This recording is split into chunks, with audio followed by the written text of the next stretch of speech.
మహాపరిశుద్ధుడు మహోన్నతుడు మన రక్షకుడైన యేసుక్రీస్తు పరిశుద్ధమైన నామములో ప్రియమైన సహోదరి సహోదరులందరికీ శుభములు తెలియచేస్తూ ఉన్నాను. ప్రియులారా, దేవుని మాట అనే ఈ శీర్షికలో గత కార్యక్రమంలో అనేకమైన విషయాలు మనము నేర్చుకుంటూ ఉన్నాం. దేవుని మాట చాలా ప్రాముఖ్యమైనది. నా మాట అని ఆయనకు సంబోధిస్తూ ఆ మాటను మనము విని అనుసరించి ఆ ప్రకారంగా నడుచుకున్నప్పుడు అది మనకు, మన కుటుంబాలకు, మన జీవితానికి ఎంతో ఆశీర్వాదకరంగా ఉంటుంది. నా మాట అనే మాటను పలు సందర్భాల్లో మనము చూస్తూ ఉంటాం. ప్రియ సహోదరి సహోదరులారా, దేవుని మాట అనే ఈ శీర్షికలో ఈనాటి కార్యక్రమంలో దేవుని వాక్కు హోషేయాకి, దేవుని మాట హోషేయాకి అనే అంశాన్ని మనము ధ్యానించనయ్యుండగా మిమ్మల్ని అందరినీ కూడా ఈ కార్యక్రమానికి ప్రత్యేకంగా ఆహ్వానిస్తున్నాను. రండి, కలిసి దేవుని వాక్యము చదువుదాం.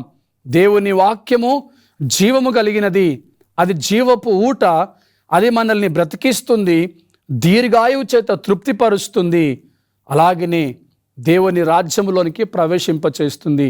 ఆ మాట బలమైనది. అట్టి ప్రాముఖ్యమైనటువంటి మాటను మనము చదువుకుంటూ ఉండగా దేవుడు తన ఆత్మచేత మనలందరినీ ప్రేరేపించి ఆయన మాటకు లోబడ చేయునుగాక. ఈ సమయంలో హోషేయ గ్రంథం 1వ అధ్యాయము 1వ వచనం చదువుకుందాం. ఉజ్జియా, యోతాము, ఆహాజు, హిజ్కియా అను యూదా రాజుల దినములలో యెహోయాషు కుమారుడైన యారోబాము అను ఇశ్రాయేలు రాజు దినములలోను బెయేరి కుమారుడైన హోషేయాకు ప్రత్యక్షమైన యెహోవా వాక్కు. యెహోవా వాక్కు, యెహోవా మాట. దేవుని వాక్కు, దేవుని మాట. ఆయన పలు సందర్భాలు ఇదే యెహోవా వాక్కు అని సెలవిస్తాడు. ఆ వాక్కు ఇక్కడ ఈ యొక్క హోషేయాకు ప్రత్యక్షమై ఏం సెలవిచ్చిందంటే, మొదట యెహోవా హోషేయ ద్వారా ఈ మాట సెలవిచ్చాడు. మొదటిగా, జనులు యెహోవాను విసర్జించి బహుగా వ్యభిచరించి ఉన్నారు గనుక నీవు పోయి వ్యభిచారము చేయు స్త్రీని పెళ్లాడి వ్యభిచారము వలన పుట్టిన పిల్లలను తీసుకొనుము అని హోషేయాకు ఆజ్ఞ ఇచ్చాడు. ప్రియమైన సహోదరి సహోదరులారా, దేవుని మాట ఎంత ప్రాముఖ్యమైంది అనేది మనము గత కార్యక్రమాలలో ఒక్కొక్కటి నేర్చుకుంటూ వచ్చాం కదా. ఈరోజు ఈ కార్యక్రమంలో ఈ మాట ఇంత బాధగా ఉంటుందా అని అనిపించవచ్చు.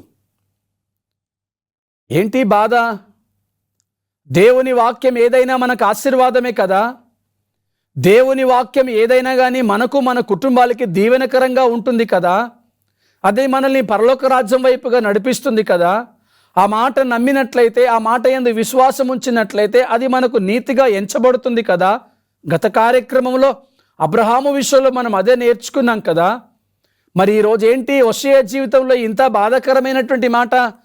మొదట హోషేయకు ప్రత్యక్షమైనటువంటి దేవుని వాక్యం ఏంటంటే, జనులు యెహోవాను విసర్జించి బహుగా వ్యభిచరించి ఉన్నారు గనుక నీవు పోయి వ్యభిచారము చేయు స్త్రీని పెళ్లాడి వ్యభిచారము వల్ల పుట్టిన పిల్లలను తీసుకొనుము. దేవుని మాట ఇంత బాధాకరంగా ఉంటుంది అంటే, ఇలాంటి బాధాకరమైన మాటకు ఎవరు లోబడతారు ప్రియులారా? మనం గత కార్యక్రమంలో చూసాము, అబ్రహాముకు దేవుడు ప్రత్యక్షమయ్యాడు, మాట్లాడాడు, తన పేరును కూడా మార్చాడు, కుటుంబాన్ని విడిచిపెట్టమన్నాడు, తండ్రిని విడిచిపెట్టమన్నాడు, బంధువులను విడిచిపెట్టమన్నాడు, దేశాన్ని విడిచిపెట్టమన్నాడు. అది కూడా చాలా కష్టమైంది. అయినప్పటికీ ఒకంతగా అది చాలా సంతోషకరమైనటువంటి మాటగా చెప్పవచ్చు. ఎందుకంటే భార్యని విడిచిపెట్టమనలేదు, ఇంకొక పెళ్లి చేసుకోమని కూడా చెప్పలేదు. కానీ ఇక్కడ హోషేయ జీవితంలో అయితే ఏకంగా వ్యభిచారము చేయు స్త్రీని పెండ్లి చేసుకొనమని అంటున్నాడు. వ్యభిచారము వలన పుట్టిన పిల్లల్ని తీసుకొనమంటున్నాడు. ఈ మాటకి ఎవరు లోబడతారు చెప్పండి? ప్రియ సంగమా, సహోదరులారా, దేవుని మాటకు లోబడమంటే ఈరోజు సంఘాల్లో చాలా వ్యతిరేకమైనటువంటి మాటలు వస్తున్నాయి. దేవుని మాటకి లోబడి దేవుని చిత్తాన్ని జరిగించమంటే సంఘాల్లో గలిబిలి సృష్టించబడుతుంది. అలాంటి దేవుని మాట ఈ రీతిగా వెళ్ళి వ్యభిచారము చేయు స్త్రీని పెళ్లి చేసుకునమంటే ఇక మన సంఘాల్లో ఈరోజు ఎవరైనా దేవుని మందిరానికి రాగలరా? ఇక మన సంఘాల్లో ఎవరైనా ఈ రకంగా కఠోరమైనటువంటి దేవుని మాటకు లోబడి జీవితాన్ని జీవిస్తూ విధేయత కలిగి ఎవరైనా ఉండగలరా? ఒక మాట, ఎవరి విషయంలోనైనా వివాహము అనేది చాలా ప్రాముఖ్యమైనటువంటి ఘటం.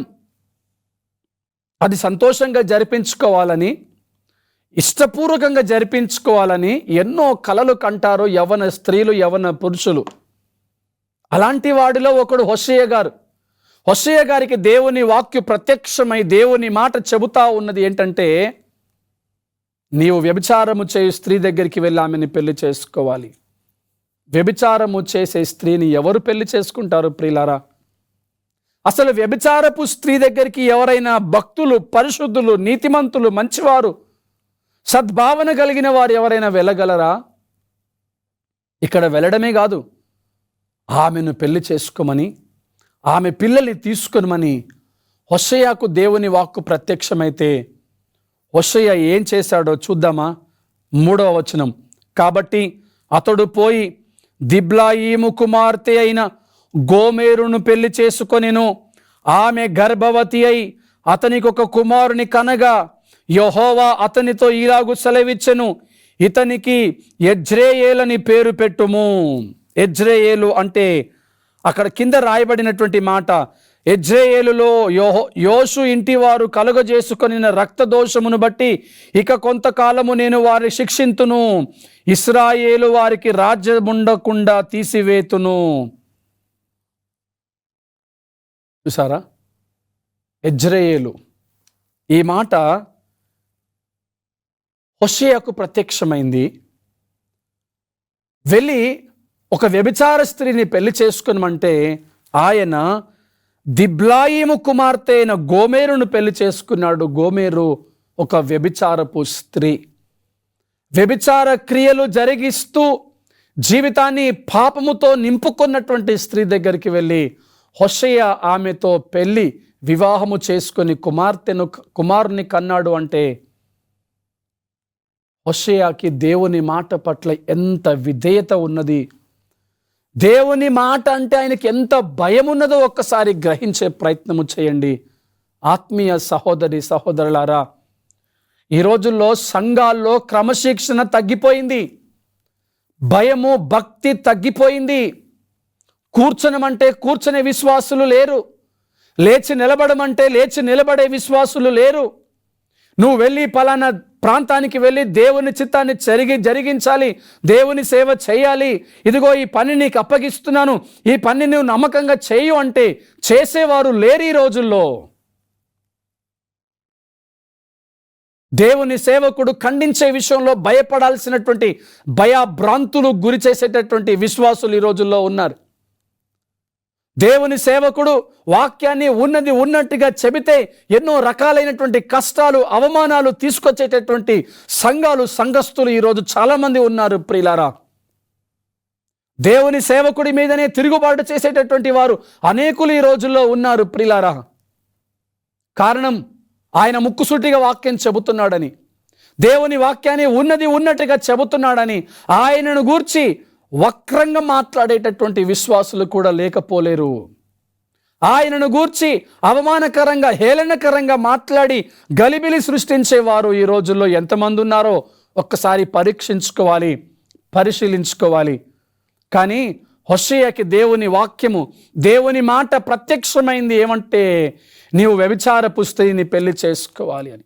ఒక సేవకుడు వాక్యాన్ని ఉన్నది ఉన్నట్టుగా బోధించి, నా కుమారుడా నీ జీవితాన్ని మార్చుకో, నా కుమార్తె నీ జీవితాన్ని మార్చుకో, ఇది కాదు నువ్వు చేయవలసింది, ఇలా నువ్వు మాట్లాడకుండా ఉండవలసింది, ఇలా నువ్వు మాట్లాడకూడదు, ఇలా నువ్వు ప్రవర్తించకూడదు, ఇలా నువ్వు చేయకూడదు అని దేవుని సేవకుడి ద్వారా ఈరోజు వాక్యము నీకు వినిపిస్తూ ఉంటే, దేవుని మాట నీకు వినిపిస్తూ ఉంటే నువ్వు లోబడగలుగుతున్నావా? నీ జీవితానికి ఉపయోగకరంగా ఉండే మాటనే నువ్వు స్వీకరించట్లేదే. ఇక్కడ హోషేయ గారైతే ఏకంగా ఒక వ్యభిచారపు స్త్రీ దగ్గరికి వెళ్ళి ఆమెతో కాపురం ఉండి కుమారుణ్ణి కన్నాడు అంటే హోషేయ ఎంతగా దేవుని మాటకు లోబడుతున్నాడో చూడండి ప్రియ సహోదరులారా.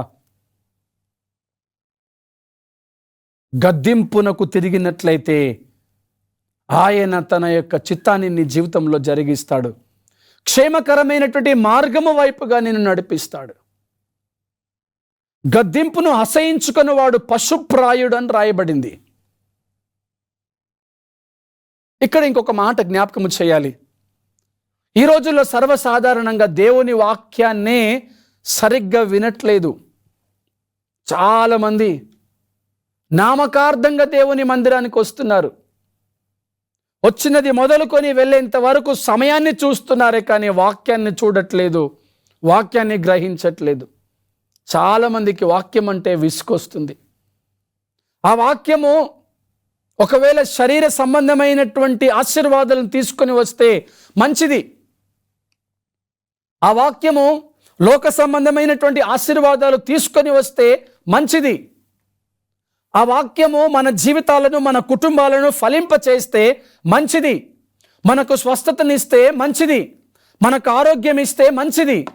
కానీ అదే వాక్యము మనల్ని ఖండిస్తూ ఉంటే, అదే వాక్యము మనల్ని హెచ్చరిస్తూ ఉంటే, అదే వాక్యము మనల్ని బుద్ధి చెబుతూ ఉంటే, శిక్షిస్తూ ఉంటే, మేలు చేసే విషయంలో ప్రయత్నము చేస్తూ ఉంటే ఈరోజు విశ్వాసులు నొచ్చుకుంటున్నారు ప్రియులారా.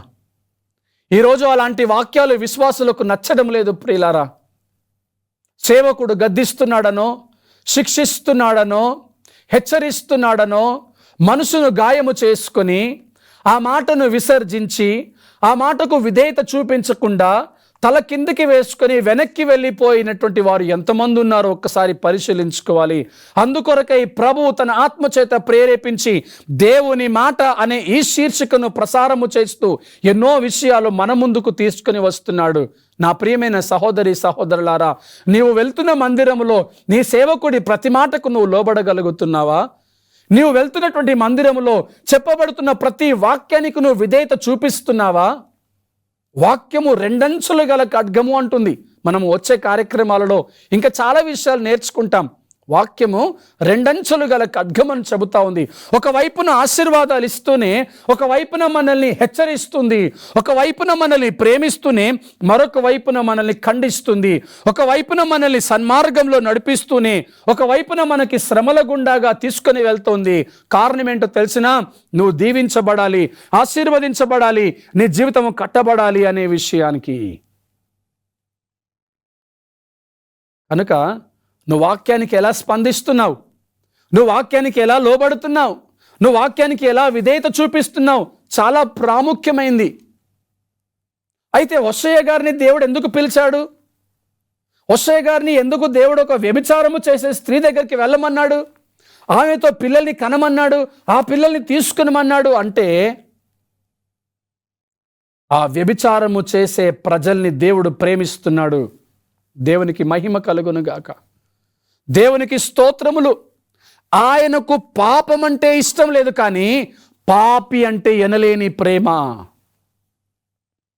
ఆయన పాపము కొరకై తహతహలాడు, పాపము కొరకై ప్రయాసపడడు, కానీ పాపి కొరకై తహతహలాడుతాడు, ప్రయాసపడతాడు.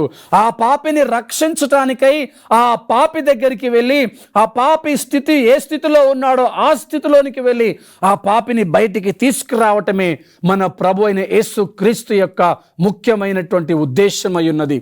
ఇశ్రాయేలీలు చూడండి ఆ మాట, జనులు యెహోవాను విసర్జించి బహుగా వ్యభిచరించి ఉన్నారు అంటున్నాడు. యెహోవాను విసర్జించారు అంటే ఆయన మాటను విసర్జించారు. నా ప్రియమైన సహోదరి సహోదరుడా, ఒక మాట మీకు నేను చెబుతున్నాను, శ్రద్ధగా వినడానికి ప్రయత్నించండి. ఘోషతో చెబుతున్నాను, దేవుని మాటను నువ్వు విసర్జిస్తే నువ్వు వ్యభిచారము చేసిన వాడితో సమానం. ప్రతివారము దేవుని సంఘానికి వెళ్తే ఏంటి ప్రయోజనం? ప్రతి నెల నీ రాబడి అంతట్లో దశంభాగం ఇస్తే ఏంటి ప్రయోజనం? ప్రతి వారము క్రమంగా వెళ్ళి భక్తి చేస్తూ, ఆరాధన చేస్తూ, ఉపవాసం ఉంటూ, ప్రార్థనలు చేస్తూ, దీర్ఘ ప్రార్థనలు చేస్తూ, భక్తుని అనిపించుకొని ఎన్నో సంవత్సరాలుగా దేవుని మందిరానికి వెళ్తా ఉన్నావు, కానీ ఏంటి ప్రయోజనం? దేవుని మాటను విసర్జిస్తే నువ్వు వ్యభిచారము చేస్తున్న వాడితో సమానము. ఎన్నో సంవత్సరాలుగా దేవుని మందిరానికి వెళ్తున్నావు, కానీ మనుషుల యొక్క పారంపర్యాచారము విషయంలో నువ్వు ఇంకా ఇంకా ఇంకా దిగజారిపోతున్నావే, కానీ దేవుని వైపుగా తిరగట్లేదు. జనులు యెహోవాను విసర్జించి ఏమన్నాడు అక్కడ? వ్యభిచరించి ఉన్నారు అన్నాడు. ఏమిటి వ్యభిచారం? దేవుణ్ణి విడిచిపెట్టడం, దేవుణ్ణి దూషించటం, దేవుని ఆజ్ఞలు గైకొనకపోవటం, దేవుని వైపు తిరగక దేవతలనబడిన వారిని లోకములో ఉన్న ఆచారాల వైపు తిరగడమే. నేను తప్ప వేరొక దేవుడు నీకు లేడు అని చెప్పినప్పుడు, సృష్టిలో దేనికి నువ్వు సాగిలపడకూడదు, నమస్కారము చేయకూడదని చెప్పినప్పుడు, ఇదిగో లోక సంబంధమైనటువంటి ఇదిగో నీ యొక్క బలహీనతలు కొన్ని సందర్భాల్లో దేవుని కంటే ఎక్కువగా మనము దేన్ని ప్రేమిస్తామో అదే మనకు ఒక రకమైనటువంటి వ్యభిచారం అయిపోతుంది. ప్రియులారా, కుటుంబం, భార్య భర్త, కుమారులు కుమార్తెలు, ఆస్తిపాస్తులు అంతస్తులు, ఉద్యోగం, ఐశ్వర్యం, దీనిని ఎక్కువగా ప్రేమించి దాని వైపు తిరుగుతున్నావేమో. జనులు యెహోవాను విసర్జించారు, వ్యభిచరిస్తున్నారు. నీవు దేవుని మాటను విసర్జిస్తున్నావు అంటే వ్యభిచరిస్తున్నావు. ఇది చేయకూడదు అంటే అది చేస్తున్నావు, వ్యభిచారం. ఇక్కడికి వెళ్ళకూడదు అంటే అక్కడికి వెళ్తున్నావు, వ్యభిచారం. ఇలా నడుచుకోకూడదు అంటే అక్కడికి వెళ్తే అక్కడికి అలాగే నడుచుకుంటున్నావు, వ్యభిచారం. దుష్టుల ఆలోచన చొప్పున నడవకూడదు, నడుస్తున్నావు. పాపుల మార్గమున నిలవకూడదు, నిలుస్తున్నావు. అపహాసకులు కూర్చుండు చోట కూర్చుండకూడదు, నువ్వు కూర్చుంటున్నావు, వ్యభిచరిస్తున్నావు. జనులు యెహోవాను విసర్జించి ఉన్నారు, వ్యభిచరించి ఉన్నారు. కావున వారి దగ్గరికి నువ్వు వెళ్ళాలి, వారితో నువ్వు సాంగత్యము చేయాలి, వారితో నువ్వు కలిసి ఉండాలి, తిరిగి వారిని నువ్వు ప్రేమించి నా వైపుగా తీసుకురావాలి. ఇదే నా నిర్ణయం ఇశ్రాయేలీల విషయంలో, ఇదే నా నిర్ణయం పాపుల విషయంలో, ఇదే నా నిర్ణయం వ్యభిచారుల విషయంలో. కనుక నీవు వెళ్ళి ఆ వ్యభిచారిలో ఒక వ్యభిచారిని పెళ్లి చేసుకుని కుమారులను కనుమని చెప్పి దేవుని వాక్యం హోషేయకు ప్రత్యక్షమైనప్పుడు, ప్రియులారా, హోషేయ గారికి ఎంత భక్తి ఉంటే ఆ దేవుని మాటకు విధేయత కలిగి ఉండే విషయంలో వ్యభిచారుల దగ్గరికి వెళ్ళి అందులోని ఒక స్త్రీని పెళ్లి చేసుకున్నాడు. ఒక్కసారి గ్రహించాలి. ఈరోజు దేవుని మందిరానికి చాలామంది అవిధేయతతో వస్తున్నారు, అవిశ్వాసముతో వస్తున్నారు, నామకార్థ భక్తి చేయడానికి వస్తున్నారు. ఈ వారము నేను దేవుని మందిరానికి వెళ్ళకపోతే సేవకుడు అడుగుతాడో అని, సంఘ పెద్దలు సంఘస్థులు అడుగుతారేమో అని, లేకపోతే నేను వెళ్ళకపోతే నా అటెండెన్స్ పడిపోతుందో అని రకరకాలైనటువంటి ఆలోచనలతో వస్తున్నారే, కానీ జీవితాలు మార్చుకోవాలని, దేవుడు ఏ వాక్యం ద్వారా మాట్లాడతాడో ఆ వాక్యానికి లోబడాలి అని ఎంతమంది వస్తున్నారో ఒక్కసారి పరిశీలించుకోవాలి మనల్ని మనం. చాలామంది సాకులు చెబుతూ ఉంటారు, చాలామంది షికాయితులు చేస్తూ ఉంటారు. ఏంటంటే, పలానా సంఘములో పలానా ఆయన వాక్యం చెప్తున్నాడు, కావాలనే చెబుతున్నాడు. పలానా సంఘములో పలానా ఆయన వాక్యాన్ని బోధిస్తున్నాడు, కావాలనే బోధిస్తున్నాడు. లేదా ఇంకొన్ని సందర్భాల్లో ఈ పలానా వ్యక్తి నా కోసమే కావాలని వాక్యం చెప్తున్నాడు, నన్ను ఉద్దేశించే మాట్లాడుతున్నాడని స్వీకరించే విశ్వాసులు ఉన్నారే తప్ప, నిజమే ఇంత భయంకరమైన పాపాలు నేను చేస్తూ ఉన్నాను కదా, దేవుడు ఆ వ్యక్తిని నిలబెట్టుకొని నాతో మాట్లాడాడు, ప్రభువా నీ వాక్యానికి నేను లోబడాలనుకుంటున్నాను. నీ ముఖకాంతిలో నా రహస్య పాపాలు కనిపించాయి. ఈ వారమంతట్లో గతములో నేను ఎన్ని పాపాలు చేశానో నాకు అర్థమైంది ప్రభువా. నా పాపాలు నాకు కనిపించాయి. నేను చూసుకోగలిగాను నీ ముఖకాంతిలో. నా పాపాలను క్షమించిన ఆయనను నిలబెట్టుకున్నారు. మీ సిలువ చాటును మరుగు చేసుకున్నారు. నోటికి బూరగా ఉన్నారు. ఆయన ద్వారా నాతో మాట్లాడారు ప్రభువా అని వాక్యానికి లోబడుతున్నావా? ఆయనేంటి నా గురించి మాట్లాడుతున్నాడని ఆయన మీద కోపగించుకొని ఆయనను గూర్చి వక్రీకరించుకొని నీ జీవితాన్ని నీవే పాడు చేసుకుంటున్నావా? సంగమా, నువ్వు ప్రమాదంలో పడిపోతున్నావన్న విషయాన్ని మర్చిపోతున్నావు. హోషేయతో దేవుడు మాట్లాడినప్పుడు లోక సంబంధంగా హోషేయ కూడా అనవచ్చు, ఏంటయ్యా, నేను ఎంతో భక్తిగా ఉన్నాను, ఎంతో పరిశుద్ధంగా ఉన్నాను, నా జీవితాన్ని కాపాడుకున్నాను, నా ఆత్మీయతను కాపాడుకున్నాను, నా పరుగు పందెంలో ఓపికతో సాగుతున్నాను, సులువుగా చిక్కులు పెట్టే ప్రతి పాపాన్ని విడిచిపెట్టి ఉన్నాను ప్రభువా. అలాంటిది నువ్వేంటి నన్ను ఆ వ్యభిచారము చేసే స్త్రీ దగ్గరికి వెళ్ళి వ్యభిచారముతో దుష్ట సాంగత్యము మంచి నడవడికను చెరిపివేస్తుంది కదయ్యా, ఆ దుష్టుల సాంగత్యము చేయమంటావేంటయ్యా, నాకు ఆ వ్యభిచార దగ్గరికి వెళ్ళమంటావేంటయ్యా నన్ను అని ప్రభుతో ఒక్కసారి హోషేయ గారు అని ఉండవచ్చు కదండి. ఇదే మాట నీతో ఎవరైనా చెప్పారనుకో, చేయటానికి సిద్ధమేనా? ఒక వివాహమని కాదు, అక్కడికి వెళ్ళాలి, లేదంటే అక్కడ పాపులు ఉన్నారు, నేను వెళ్ళను. వారితో మాట్లాడాలి, వారు పాపులండి, నేను వెళ్ళను. ఇంకొంతమంది మరీ దారుణంగా ప్రియులారా, వారు అంటారు కదా, ఏంటి పాపులు వీళ్ళు మా మందిరానికి వచ్చారేంటి, అయినా ఆ పాపుల ప్రక్కన నేనెందుకు కూర్చోవాలి? వినయ సంస్కారంలో పాల్గొంటున్నాం, ప్రభు రొట్టెను ప్రభు శరీరాన్ని రక్తాన్ని స్వీకరిస్తున్నాం, ఆ తగ్గింపు లేదే. పాపులను చూసి ఓర్చుకోలేకపోతున్నాం, పాపుల ప్రక్కన కూర్చోడానికి మనమే విసిగిపోతున్నాం. మరి ఏకంగా హోషేయ గారైతే ఆ పాపి దగ్గరికే వెళ్ళాడే, ఆ పాపితో వివాహము చేసుకొని పిల్లల్ని కంటున్నాడే అంటే ఆయనకు అక్కడ ఆ కార్యము నచ్చకపోవచ్చు, కానీ దేవుడు చెప్పాడు కాబట్టి, దేవుడు చేయమన్నాడు కాబట్టి అది చేయటానికై తనను తాను రిక్తునిగా చేసుకొని ఆ పాపములోనికి వెళ్ళిపోయి ఆ పాపపు స్త్రీని పెళ్లి చేసుకొని, అక్కడ చూడండి ప్రియులారా, దేవుని యొక్క ప్రేమ ప్రజలు ఆస్వాదించేటట్లుగా, అది పొందుకునేటట్లుగా ఈ యొక్క హోషేయ గారు తనను తాను రిక్తునిగా చేసుకుంటున్నాడు.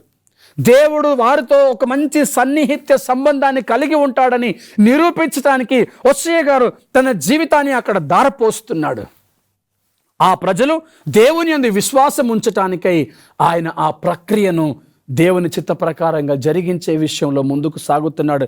క్షమాపణ మరియు విమోచన ఇశ్రాయేలీలకి వ్యభిచారులకు కలగబోతుంది అని చూపించేదానికై దేవుని చిత్తము జరిగించే విషయంలో హోషేయ గారు అక్కడ ఆ యొక్క స్త్రీతో ఉన్నట్లుగా మనము గ్రహిస్తున్నాం. ప్రియులారా, మనము గమనించినట్లయితే సత్యము మరియు న్యాయము, మానవ సంబంధాల యొక్క విలువలు అక్కడ చూపించేదానికై హోషేయ గారు ఆ వ్యభిచారము చేసే స్త్రీ దగ్గరికి వెళ్ళటము దేవుని చిత్తమని గ్రహించి, దేవుని విషయమైన నింద గొప్ప భాగ్యమని ఎంచుకున్నటువంటి ఈ యొక్క హోషేయ గారు ఈ విషయంలో మాట్లాడుతూ ఉన్నాను. దేవుని విషయంలో ఏంటి, ఈయన ఇంత మంచివాడు, పరిశుద్ధుడు, వ్యభిచారి స్త్రీని పెళ్లి చేసుకున్నాడు, పర్వాలేదు, దేవుని విషయమైన నింద గొప్ప భాగ్యమని ఎంచుకున్నాడు, దేవుని మాటకు లోబడ్డాడు హోషేయ గారు. నా ప్రియమైన సంగమా, ఇంత కఠోరమైన వాక్యాలకు నువ్వు లోబడగలుగుతున్నావా? ఆధ్యాత్మిక జీవితంలో క్షేమం ఉండేదానికై నువ్వు లోబడాలని కోరుకుంటూ ఈ మాటలు ముగిస్తున్నాను. ఈ మాటలు నీకు ఆశీర్వాదకరంగా ఉండటానికై కళ్ళు మూసుకునండి, ప్రార్థన చేసుకుని ముగించుకుందాం. పరమ తండ్రి మహోన్నతుడా, మీకు వందనాలు, స్తుతులు, స్తోత్రములు ప్రభువా. హోషేయని మీరు పిలిచారు, వ్యభిచార స్త్రీని పెళ్లి చేసుకోమన్నారు. మీ మాట విన్న హోషేయ ఎక్కడ కూడా వెనకడుగు వేయలేదు ప్రభువా. అది మీ మాట వినడం అంటే ఎంత గొప్పదో మేము తెలుసుకున్నాం.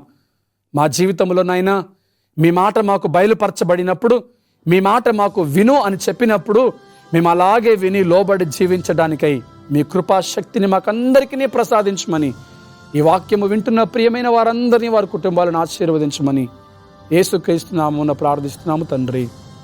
ఆమేన్.